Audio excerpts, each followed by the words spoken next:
সহিহ আল বুখারী হাদিস ৬০০০।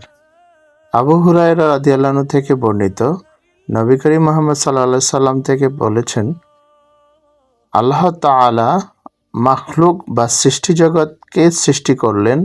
যখন তিনি সৃষ্টি কাজ শেষ করলেন, তখন রাহিম বা আত্মীয়র বন্ধন দাঁড়িয়ে দয়াময় আল্লাহর আরশের খুঁটি ধরল। আল্লাহ বললেন, কি ব্যাপার? সে বলল, বিচ্ছিন্নতা থেকে আপনার কাছে আশ্রয় প্রার্থনাকারীর এটাই স্থান।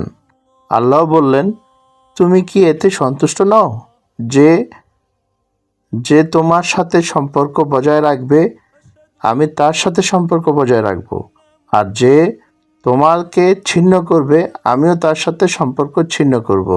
সে বলল, অবশ্যই হে আমার রব। আল্লাহ বলেন, তবে তোমার জন্য তাই স্থির করা হলো।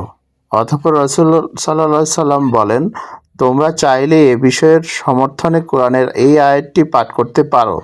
তবে কি তোমরা ক্ষমতা পেলে পৃথিবীতে বিপর্যয় সৃষ্টি করবে এবং তোমাদের আত্মীয় বন্ধন ছিন্ন করবে? সূরা মুহাম্মদ আয়াত ২২।